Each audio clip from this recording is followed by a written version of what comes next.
God. Shine on these bras. Stay on my job. Grind with my squad. 100 racks on my car. No license at all. No 10 on that thing, nigga, 'cause that's how we ball. All these fuck niggas flawed. Suckers and frauds. My circle so small. Stick to my script and just ball. First I pick up my bitch and we shut down the mall. Tattoo Tales.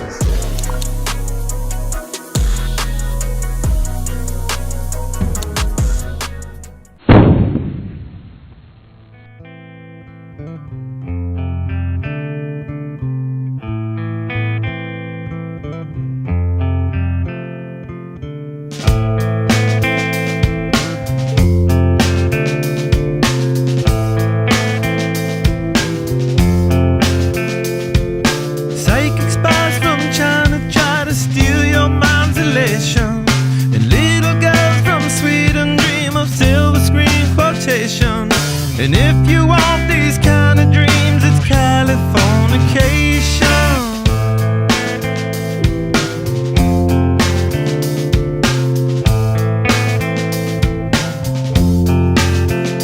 It's the edge of the world in all of Western civilization. The sun may rise in the east, at least it's settled in a final location. So, my full name is Allison Greenberg, but and most people call me Allie G. It's the easiest thing to go by. I am a female tattoo artist, body artist. I'm 35. I've been got my first tattoo when I was 19, 18, somewhere around there. And as soon as I saw the female artist that was tattooing me, I knew that I wanted to be an artist, and that's kind of how it all started. And I'm, like I said, I'm from California. I started my apprenticeship up in San Francisco and worked my way down. I was in Santa Barbara for most of my tattoo career, at least the chunk of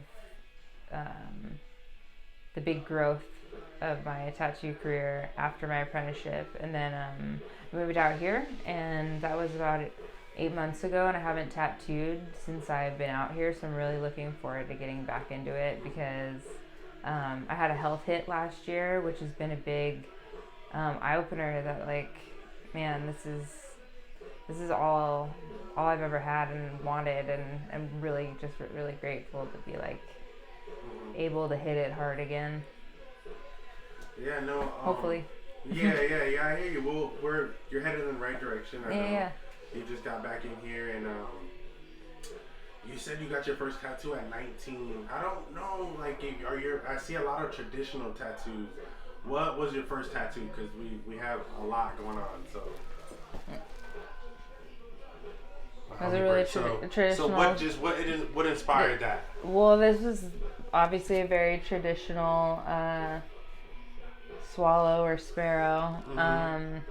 When I went into the shop that I went into in San Francisco, I saw this on a card, and I didn't know what I wanted. I was just kind of like, that's what I want. Yeah. It's just that back then, I mean, I'm 35, so let's see, when I first got my tattoos, probably 2006, something like that. So back then, you didn't have Instagram where you come in and show the phone or have any influence of like, oh man, I love what you have. Like, it was limited. It was limited. You have your cards where you go into the walls, or it's what you're kind of not. I mean, I wouldn't say bullied into, but it was an intimidating world back then for me. I feel like it was a lot more intimidating. So persuasion could have been a lot bigger of a part of it back then too. Just like, no, this is what you're getting. This is what I drew. This is what you're getting. And you're like, okay, but this is what I want. Like that on,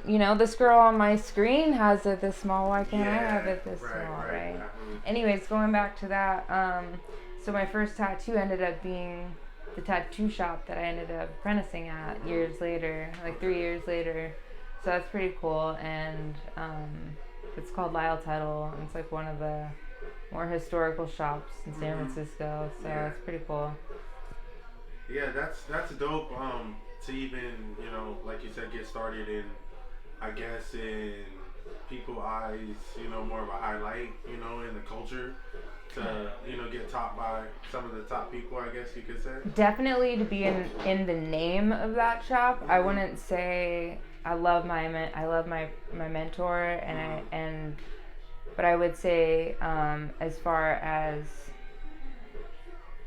like the respect level of like the heavy hitters, like they weren't all trying to be that, but they were in that atmosphere, in that shop. Right. So having humble people in a historical tattoo environment where I respected and I was at the age that I could see both ends of that, really, I feel like was a way that welded me into like really seeing the tattoo culture and industry in a certain way. And we were right across the street from Ed Hardy's shop. Right. I was 22 and I was walking to go get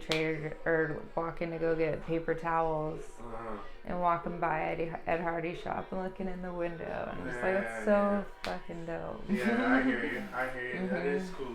I want to get more into your tattoos. We're almost pretty much, if not covered. I know you have a dope back piece. Just what's the inspiration behind the tattoos? Are we random? Do we like images and get them, or are they thought out a bit? All of the above. Yeah. All of the above. I think, like I said, the first one was kind of like a whim, but I like animals. I like birds. Like, oh, that's pretty. Yeah. What do you want to do? Like, what can we do together? What can we? And it ended up being what, and you want to trade something, or like, a Zach, right? Yes. Like Zach likes to do fucking globes with recycle signs or whatever, whatever it is, like just because they're shirt logo. But like, I want to get that from Zach because that's what Zach does. So that's why I'll have pieces from people because like I want this, for example. Like I grew up in Temecula, right? Right. And this guy Greg Christian did it, and he's one of my still most well-respected traditional tattoo artists. Yeah.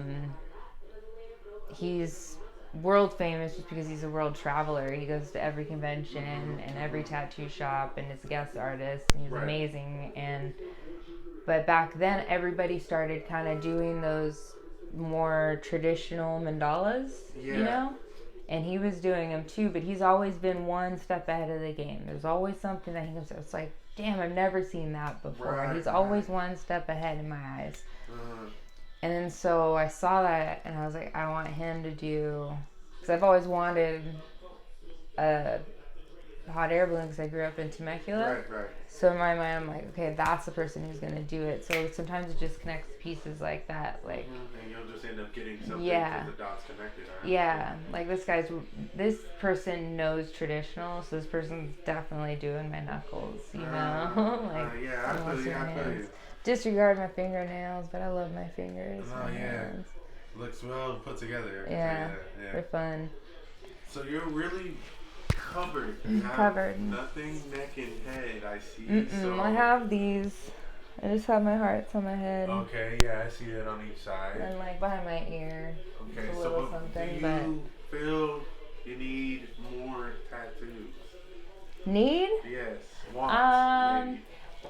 I would say that when I look at myself, I don't necessarily see what I have I see what I have, but I am always seeing, oh man, I remember I want to fill that spot, but I get distracted because I have so many other things. What I'm trying to say is I end up seeing what I don't have rather than what I have. Like, I need to fill this space so bad, Zach. Yeah. And I gotta fill this space. Where is it? Somewhere. Yeah, I hear you. I hear you. You're itching for it. Yeah. So, yeah, I don't need to. I don't want to get tattooed anymore. Getting tattooed sucks. We all know it sucks. It hurts, and it's like, why are we paying for this? But the pay and reward is it's worth it. And like, I need to get tattooed more.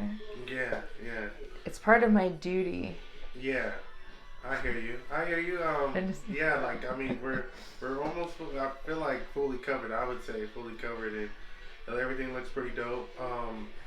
One thing I have to tag on that though too is that getting as tattooed as I have, I think in a lot of points in my like heavier times of getting tattooed was always like, at least I can tell the people I'm getting tattooed what this feels like, and I know what they're going through. You know? Because you have every year. Yeah. Not that that's the reason, but yeah. it turned out to be kind of convenient. Okay. One thing I do want to ask is just being, you know, I've in the world, you know, in this world of female, it's, you know, I feel like a little difficult, I guess.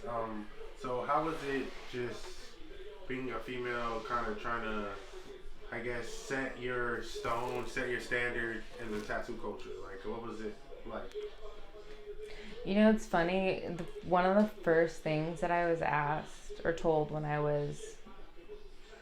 one of my friends was tattooing, and he was telling me that I should start get tattooed, but he was just like, just don't fuck anybody. And like that was just always stuck in my head, like that was the prominent thing, and it's just such, like, people talk about it as like, oh, the feminine roles and all this stuff, but it's just being in a male dominated industry, a male, I would say at points in different places, different shops, a very forward thinking male thinking industry. I felt like I've had to fight harder to prove myself, even though I have just as good as, if not better talent than some people, and worse, of course, not as good talent as other people, but I have a right to be here. But just because I'm female, I don't, kind of, or I'm compartmentalized differently. It's been that's been kind of hard too, even as I got. It's more about the respect that you have within yourself, right? So when I got to the level of respect, like, okay, I'm a tattooer, I can do this, I belong here, I can keep up with these people, and then feeling still like when people came in, it was just like the guys talking with the guys, and like you're separated, you're a different part of the category. You're not part of the group. You're not part of the wolf pack. So it's a very isolating type feeling. But as I've gotten older, I've realized that's why I like my private life, my personal support system is really important. And I think that's what I found with a lot of artists as we get older, is that this is a game, it's a mental game, and no matter who you are and what you are, you know, you're fighting to like stay in it. And that's just my battle. Other people have their battles, but sometimes it works against, but sometimes it works for me.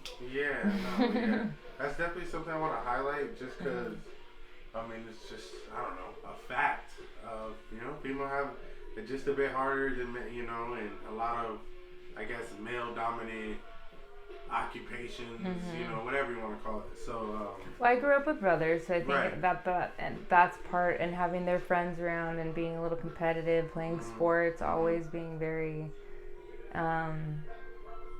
you know, the girl that always scuffed her knees kind of thing. You know, my mom stopped putting stockings on me like at 5 because I was you know, but like I've been hard on my body because I wear, you know, I'm just a rough around the edges type person. So I've really had to have a callus on my brain and my humor and my defenses, and realize like a lot of things isn't personal, and that you're kind of in a male locker shop, but there's something so fun about that for me. To thrive in that. Yeah, and I thrive on more of a, I guess,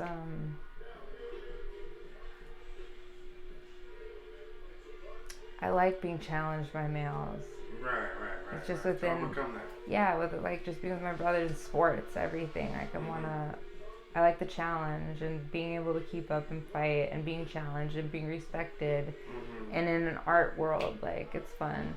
But to go back to that too, it's like being a girl artist, like I am so, like every day I'm just like thank the tattoo gods, you know? Like how the hell did I make it this far? If you would have told me back then at 19 that I was going to become this girl and that I was going to become that girl that tattooed me, I'd be like, hell, like what? You know, I made it. Kind of thing. I got out a plan and like it worked out. So I feel really blessed to be able to be that, and like also provide a different type of energy to clients that are maybe have their own issues with men touching them or whatever it might be. Yeah, sure. There's a lot of that. You know, I've tattooed women that have had stillborns and, you know, sisters that I've tattooed. They're, you know, I've tattooed their sister that died and stuff, and it gets more personal. Right.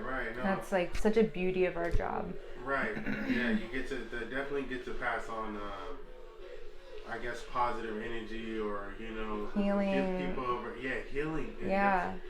That's definitely key right there. Yeah. Healing energy into people, and through art, through ink, and it's crazy. And I can I only hope say, people realize that. You know, that's why I kind of do this, is to shed a positive light, to see the positives, that the negative notation on tattoos has to end, just because of how much, you know, killing it really does. well, and I think that one thing about being who I am, looking who I am, if you put on a turtleneck sweater, you know, like cover me all up, whatever, and saw me, and you talk to me, you'd think I was just some Minnesota nice girl. Right. Then I take off my jacket, not you, let's say, but people's total persona changes because I'm tattooed.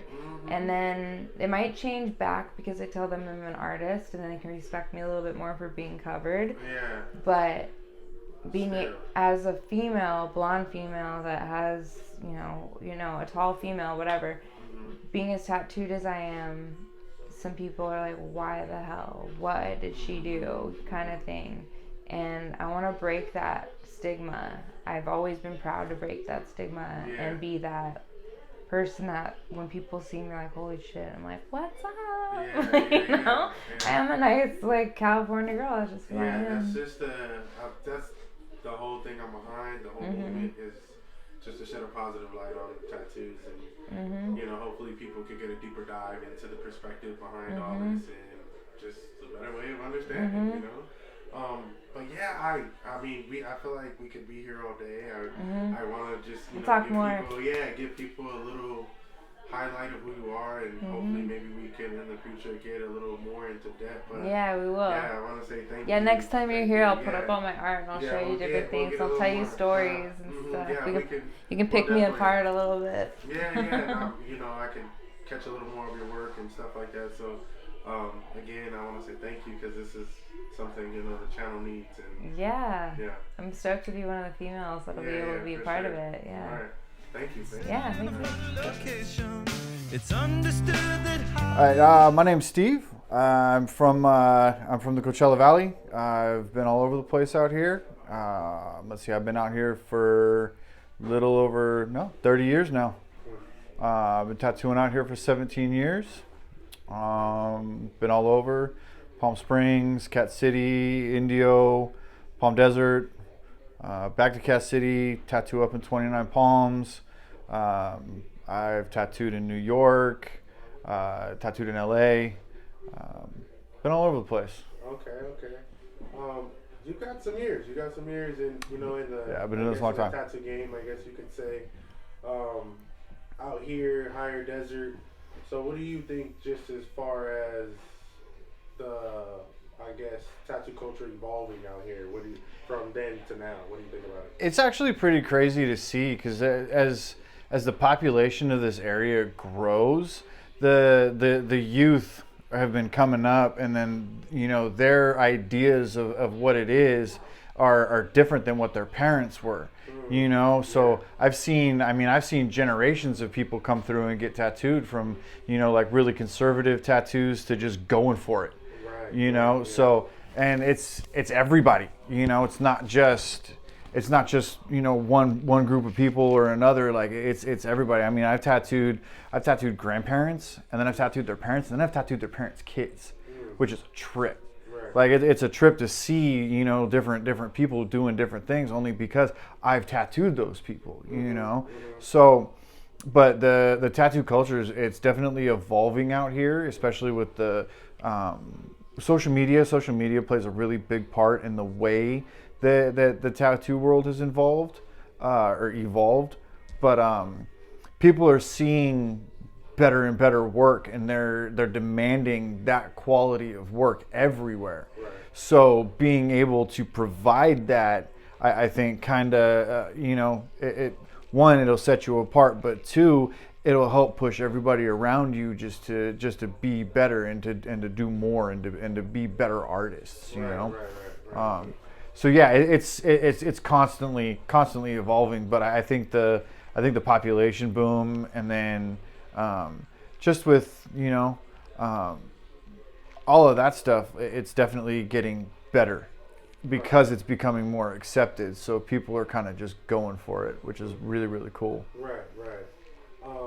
Just having some years in the game, and I'm guessing just hitting different styles of tattoos, images, lettering, whatever it is. But what would you say is just your best, or maybe gets you excited to have to do certain pieces? What would that be?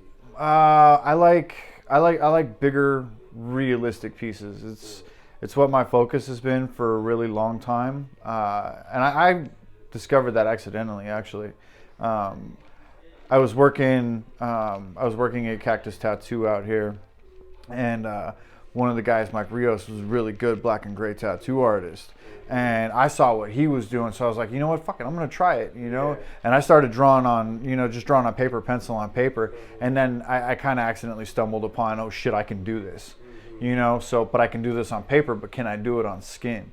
And it took me a really long time to figure out like the right ways to do it. And I didn't mention this before, I'm a self-taught tattooer. Okay. So I put a lot of time into learning to do what I do, going to seminars, learning from other people, but then taking that back and implementing that into what I do. Okay. So it was a really long process before I finally figured it out. And then once I did, I was like, okay, cool, let's do this. Yeah. And I went hard in the paint on doing that. So yeah, black and gray realism, it's what I do. It's what I love to do, but I love to do tattoos. Yeah. So I'll do anything. Yeah. I'll do anything from, little itty bitty, memory pieces to, finger tattoos, traditional. I do it all. Okay. Yeah. Okay. Yeah. No. I right now you just had mentioned about self-taught. It's when you self-taught, are you obviously have to go to these different seminars to learn more. Are you not an apprentice of anybody? So it's either you're an apprentice or you're self-taught. Is that how that goes? Yeah. So I apprenticed under no one. Right. The guy that I was getting tattooed by in 2000, I started getting tattooed by him in 2004. Around 2006, March 2006 is when I started tattooing. I actually picked up a machine for the first time, and I started in on my own leg. I didn't have anybody there to guide me. I didn't have anybody there to teach me, show me how to do things or anything else. Everything that I knew, I had picked up from getting tattooed. So yeah, there isn't anybody that can say, oh, I taught that guy, or there isn't anything like that. But I was never in a position to do a traditional apprenticeship. I had other shop owners out here offer me, an apprenticeship, but I could never manage it because I was 26 at the time. I was a grown ass man having bills to pay. Like I couldn't say to my wife, hey babe, you're gonna have to support us while I go do this and work for free. I couldn't do that. So, contributing to a household and being a responsible adult, I couldn't do it. So I taught myself. And the goal was never to stay at home. The goal was always to be, okay, I'm going to work until I can get into a shop. Once I can get into a shop, that's done. Yeah. And it's only forward from there. Right. So, and that happened in 2009. And I was given the opportunity to work at my first shop, which was Anarchy and Ink, when it was on Date Palm and Ramon. And I sat and I talked with the owner for like 3 hours, and he was one of the coolest people on this earth. And he gave me my first shot. Like he saw what I did, and he's like, okay, you can work here. Yeah. And it was all downhill from there. Yeah. Just kept it rolling. Well, that's cool. I asked that because I've never really kind of noticed that. I know people say they're self-taught, but I never really put it two together as far as like, right. Those people probably never did apprentice Right. anything like that. Yeah. Right. It's an interesting concept, and some people will go, okay, I'm self-taught, but you know, I kind of had help from this person, I had help from this person, I had help from this person. I didn't have help from anybody. Yeah. You know, it was me figuring out things on my own and watching people and getting tattooed and going to conventions and seeing how people were doing things. And when Self-taught, really. right, Yeah. and when people found out that I was self-taught, you know, like I got a lot of pushback, and this was back 2006, 2007. A lot of people still coming from that old school mentality that if you didn't do a traditional apprenticeship, you weren't shit, right? And Hearing a lot. I had to fight against that. And as I grew and as I started talking to more tattooers and really learning, sometimes it's the self-taught individuals that end up, just because we got to work so hard to be able to do what we do and to be recognized and to be accepted in this community and in this industry. I hate calling it an industry, but it is, you know. We have to work harder, you know, and it's almost like being a female tattooer in this world, you know what I mean? Like, we kind of have to work harder because we don't have that backing, right? You do an apprenticeship at a shop, you have the shop's backing, right? No support, yeah. So I had no support. I had me and, you know, the friends that I'm very thankful for that, you know, gave me the opportunity to tattoo them and not fuck them up, you know? Yeah. So. No, I mean, yeah, that's definitely a different perspective For sure. to see, and yeah, I can see. What I've noticed, man, is the tattoo game, the community. It's not, you know, easy to just be accepted. You're not accepted just right away. You not really at all. Earn that respect or For sure. whatever it is, and just to even get a foot in. So For sure. So yeah, definitely respect for that. Just being self-taught, man. Yeah, And, thank you. Well, I want to get into maybe a tattoo or two. I know you obviously have some tattoos. Would you like to speak on any of those? Any of the ones that I have? Yes. So, okay. So this one is still in progress, but this is my Buddha sleeve that's really untouched. The outline was done by Wyatt at Anarchy, and then the coloring was done by Dylan Smith, and he's a good friend of mine. Yeah, he's a good friend of mine. But yeah, we did this a while ago. What's that about? Why just the image or? No, I'm actually a Buddhist. I've been a Buddhist for a really long time. Wow. Okay, So when I was going and I was thinking, like, what do I want to do for my left arm? Yeah. I was like, well, let's do something Buddhist related, you know? So I was like, I was looking through some books and I got some really good ideas, and I drew something up, put it together, and I went to Wyatt. I was like, hey, dude, line this out on me. He's like, okay. Yeah. So we lined it out, you know, and then I had it like as it is down here for a long time. And then I was working at Adornment, and I was working with Dylan, and I was watching what he was doing. He's really good with color. Like, his color work is top notch. Yeah. So I was like, hey, dude, I trust you. Like, go for it. Like, whatever you want to do, however you want to color. The only thing that I ask is that you kind of make the Buddha face look like stone. Yeah. You know, not like an actual person, because Yeah. you know, Buddha, he was a person, but he's not alive anymore. Yeah, you know, yeah. it's representation of the philosophy. Right. So I let him go to town, and that was that. And I'm, you know, it's when I show people, like, they look at me because they see like my blackout in progress, Yeah. and I show them this, they're like, oh my God, that's crazy looking, you know. Mm-hmm. And then this thing, kids, be careful who you let tattoo you. I swear, there's nothing like having things look like dicks. Right. So the guy that did it, it was supposed to be a Japanese sleeve, and the koi fish looked like dicks. Yeah, and I don't know if it was intentional. I can't say because I don't talk to him anymore. Yeah. But yeah, so that's why I'm blacking it all out. Is because the images were very phallic. They were very.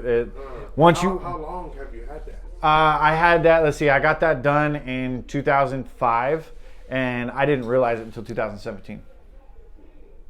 Did somebody tell you, or like? No, I saw it. I was getting ready for work, and I just gotten out of the shower, and I put my clothes on. I put my pants on. And I was walking by, and I saw my mirror in my bathroom, and I looked at it. And I'm like, oh, no fucking way, dude. Seriously? And I looked at it. The more I looked at it, the more I couldn't unsee it. I could not unsee it. So yeah, I was like, gotta go. It's got to go. Blacked it out. Yep, we started blacking this out because there was one here, so we started blacking this out. There was no way of a cover. We just No, yeah, it was black. We were blacking it out. Dang. Yeah, it was. I always wonder why people they call it the Zanny tat, like you know when they just it's a blackout, you know, Yeah. whatever. And, Right. Right, and Zanny tat. I've never heard that. bro, that's what I hear. So that's, I mean, I don't know if I'm younger but that's what they. That's crazy. I've never heard, but I get it. It makes sense. Right, so Yeah. that's what they call it. And Wow. and I always want to ask people. Yeah. Is it because you wanted a black? Did you want a blacked out arm? Or Right. Is it, you legit had to cover something up, so that's a totally different reason. So Right. So now I gotta ask the next person, you know, and wonder. Right. You know. Right. Because- Some people do it just to do it, you know. Exactly. And but see, mine there's a purpose behind it Right. because I'm blacking that all out. I'm letting all that go. Okay. You know what I mean? That's all got to go. So Yeah. yeah. So yeah. Hopefully by summertime I'll have it finished. And you're just the whole arm's done. Whole arm black. Yeah. Whole arm black. I'm thinking I might want to do something over it, but I'm not sure yet. In what sense do you say that? Like. So when you if you look up blackout tattoos on Instagram or anywhere else, like you'll start people started doing like big, bold, colorful tattoos over the blackout. I've seen that. It's crazy looking, seen it, yeah. but it's cool looking. Yeah, you can barely see it, but Yeah. you see it. So they'll do like white over blackouts or stuff like that, and A lot of it. yeah, that's a lot. It's a lot. When you do the white, you do it, you let it heal, and then you have to go back over it again. Yeah, you got to go over it 2 or 3 times to really make it stand out. But even then, it looks gray, right? And I kind of like that. Yeah, I yeah. kind of It's like something that. there. It's something Right. there, too. So when you do that, the white's mixing with the black, because when you get a tattoo, the ink doesn't dry in your skin. It stays wet. Right, it's forever wet, like it's constant, it's living, Yeah. right? It lives in you. So when you do that, you're mixing pigment. So, and that's why cover-ups are so hard, right? Because you're mixing pigment. You're trying to lay color over color or color over black or whatever else. So everything else is going to be darker right over that area. So you can do color, but yeah, I thought about it, but I might just leave it black for a while. My next piece I think is going to be my hand. I want to do a rose on my hand Okay. because I love roses. Yeah. They're fun for me. Traditional or. No, realistic. Realistic? Yeah, realistic. Because this is my work hand, and that's what I do. So I kind of want that to be Yeah, you to be did part say of that. your Right. dress was realistic. Right. So it's something to always look at when I'm painting or drawing or whatever else. So It'll be yeah, there. it'll be there. Yeah, It'll always yeah. be there. Yeah, no, well, man, all right, man. I feel like we got a good feel of what you got going on, but Yeah. some history in there and what your ink means, and man, I feel like I learned a lot here. You know what I'm saying? So this is why I do this, man, and I just want to say thank you. In everything. Yeah, no, thank you. Thank you, because it's like I'm out here to get these tales and to learn about each individual, and you know what I mean. And, Yeah, because everybody's got a story. yeah, And everybody's got one, and I've learned. I have a bunch of tattoos, but I don't know everything. You Right. know, and I've come into this trying to absorb as much as I can. right, and the more you know in the future, the better tattoos you're gonna get now, Yeah. because and then that goes for everybody too. It doesn't hurt to ask questions. It doesn't hurt to know what it is that you're getting into, because it is for life. Otherwise, you end up with something like this. Exactly. This is And- exactly why I put this information out there. Right, and it's a learning experience. Right. It is, and the more you put into it, the better you get out of it. Right. And I try to do the same thing with my tattoos. I try to give more than I get. So Yeah, I hear you, man. Yeah. Again, thank you. no, thank you, man. I appreciate it. Hey, I was following you, bro. I was watching your story. You went to fucking. Vietnam. How was that, man? That shit was crazy. I mean, coming from the valley, it was cool. It was cool though. Yeah. I'm gonna put that workout probably in the next couple of weeks. I'm gonna put that little shit out. So yeah. But tap in, bro. Tap in, cause I'm trying to, shit. If you hit up, you do this shit, I'll get in there and make Oh, it. yeah, we'll make sure happen, my boy. Yeah. I appreciate you. Hell yeah. Boy, All right, now.